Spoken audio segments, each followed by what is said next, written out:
Hello and welcome back. Peter Melton talking with Wendell Fitzgerald here for your viewing and listening pleasure. Amazing insights on life and how our land value and use of our lands and regulations around our lands play into the whole big picture. And as we've been learning from the past 6 videos now, there's so much information and it ties into so many different aspects of our lives that I asked Wendell, what next? Okay, I'm beginning to get the hang of this, so where does this go from here? And here's what he had to say.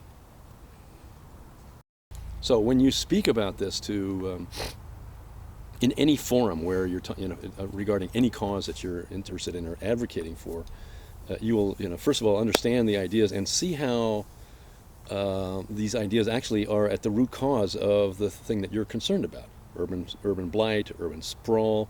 Every bit of all the environmental damage that's being done is all about land, all about people profiting from land and raping the land and exploiting land. And if you would take that value out, then you remove the incentive to do all of that. So I mean, it's totally relevant to every environmental issue. It's totally relevant to the whole issue of global warming. If this kind of thing had been put in place a century ago, we would not have, our communities wouldn't have sprawled. We wouldn't be dependent on the automobile in any way, shape, or form as much as we are now, because our communities would have been more compact. Public transportation would have been possible. It's not possible now because we're too spread out because of the sprawl. So all of this, in the last 100 years, all of this emphasis on the automobile would have been curtailed profoundly. We would not be an automobile culture in any way. We just wouldn't recognize it. It would have been completely different.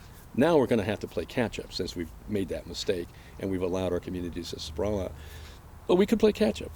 Just start. We're not dead yet. I don't know how many years before we are really over a serious divide. But there's time to do some of this. We're going to do some remedial stuff, some Band-Aid stuff in the meantime, but in the long run, this will solve the urban crises. It will solve most of the environmental crises. And so, if people understood this, that the paradigm of private collection of community-created land value is at the root cause of many of these problems, certainly all the environmental problems. That if they begin when they educate themselves that that's so, and they go talk about that in the forums where they are talking, or when they're confronting people about this or protesting against things, this is part of the language that they're using. What they're going to find is they've picked up a very effective tool that they've let sit on the table forever. It's been around for well over 100 years. Could have been used at any time. To the extent that it is used, people listen to it. They give you respect for it. To the extent that you don't understand this and that you don't use this, how I understand it is that really the powers that be laugh at us. They understand that we're not really talking about the guts of the issue. They will humor us. They will give us a scrap from the table. They'll give us a regulation. They'll do this or that. They'll make some concession, but not to the heart of the matter. And they don't have to because we're not asking them for it. And so I imagine the big guy sitting up the top smoking his cigars, laughing at us, and humoring us. Now, what I think also now is happening, is really frightening, is now the big guys are no longer even pretending to listen to us. At the national level, there's no listening to the will of the people, to the needs of the people. The gloves are off, and the game is now playing real hardball.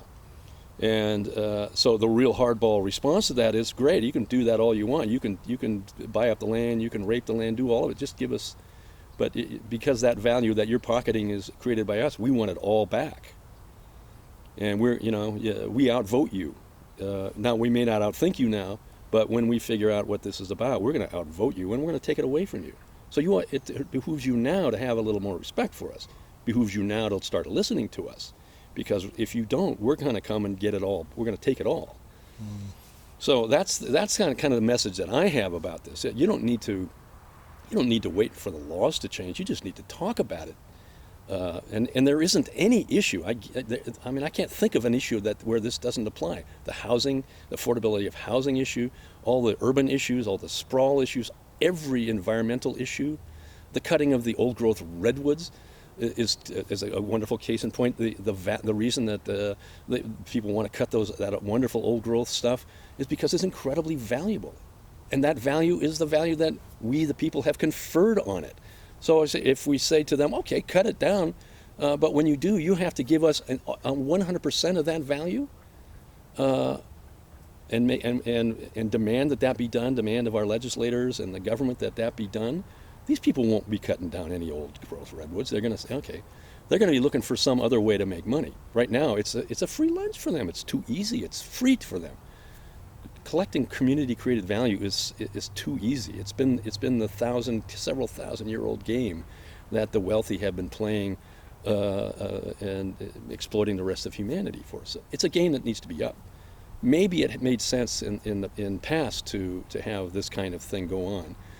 Feudalism sort of made sense, but feudalism now, because this is a form of feudalism, and the blame goes on capitalism. The blame goes on free enterprise. The blame goes on free markets. The blame goes on free trade.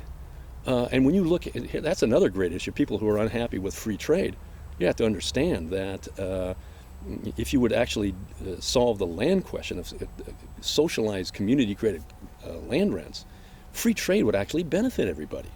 But under the current regime of private collection of ground rents, free trade is a curse. And the guy who wrote the book, Progress and Poverty, that I'm speaking from, Henry George, also wrote the book on free trade. And he said, yeah, free trade it benefits everybody in principle, but unless you're collecting community-created ground rents, it doesn't. All it does is drive up land values. Is that a different book, or is that a different the same book? What's it called? It's called Protection or Free Trade. And that book was read into the Library of Congress back in the 1870s when he wrote it, 1880s, and it's a brilliant piece of work. And the positive argument for free trade comes. I mean, he just capsulated it. Free trade makes a lot of sense. Communicating, cooperating with your fellow man around the world. To they do what they're better at, and we do what that makes sense. But the result of every piece of progress, as Henry George points out, and all the other economists understand this, is to drive up land values. And if you let those land values stay in the hands, that value stay in the hands of the private owners, then it's the relatively small percentage of humanity that gets to have this value for free, given to them because most of us agree. Oh yeah, not only agree with private ownership of land, which I totally agree with, but yeah, we agree that it's okay for the landowner to buy and sell and keep that value that we create and that we confer on his land.